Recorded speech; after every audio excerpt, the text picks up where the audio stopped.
गोपाल जी, साड़ियों का नया स्टॉक बनारस से आया है या नहीं? जी मैम, आ गया है, उस पर लेबल लगाने का काम चल रहा है अभी। ओके।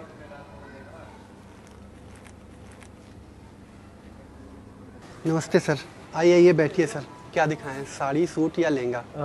जी मुझे अपनी माँ के लिए साड़ी खरीदनी थी। जी ज़रूर, नया नया स्टॉक अभी आया है दुकान में, एकदम फ्रेश। इतने कम दामों में इतनी अच्छी साड़ी आपको कहीं भी नहीं मिलेगी सर। ये साड़ी बहुत खूबसूरत है, क्या कीमत होगी इसकी? बस 2000 रुपये की है सर।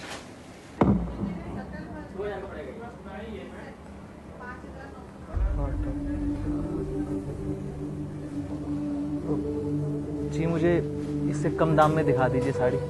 आपका बजट कितना है सर? 500 से 700। सर ये आप उंगलियों पे क्या हिसाब लगा रहे थे सर? जी एक्चुअली मेरे पिताजी का देहांत बचपन में ही हो गया था और मेरी माँ ने घर घर जाके काम करके मुझे पाला है। और मैं ये हिसाब लगा रहा था कि घर के खर्चे, राशन के खर्चे और सब कुछ खर्चे मिलाकर मेरे पास कितने रुपए बचेंगे। मेरी पहली सैलरी है ये और मैं अपनी माँ के लिए नई साड़ी ले जाना चाहता हूँ, लेकिन मैं 500 से 700 तक की साड़ी खरीद सकता हूँ।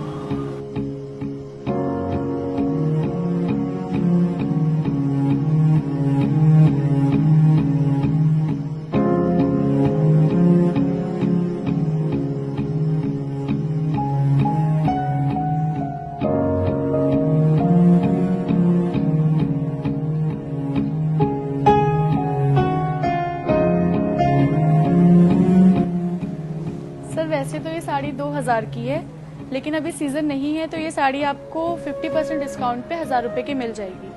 और हमारे यहाँ डेली लकी ड्रॉ निकलता है, तो आज के हमारे यहाँ 21वें लकी कस्टमर है, तो 25% डिस्काउंट पे ये साड़ी आपको 2000 की 500 में पड़ जाएगी। आप सच कह रही हैं? जी हाँ। गोपाल, ये साड़ी पैक कर दो। जी मैम। सर बिलिंग आप काउंटर पे करा दीजिए। जी।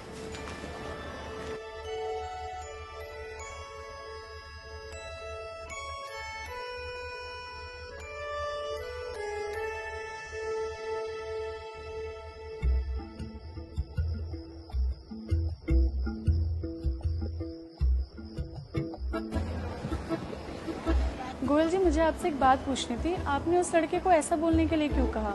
हमारे यहाँ तो ऐसी कोई स्कीम नहीं चल रही।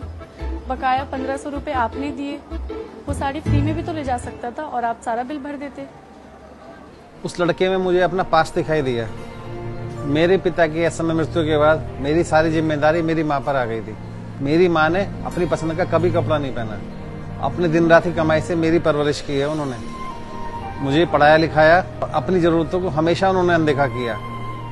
जब मेरे पास माँ थी मैं कमाने लायक नहीं था, और जब कमाने लायक हुआ हूँ तो मेरे पास माँ नहीं है।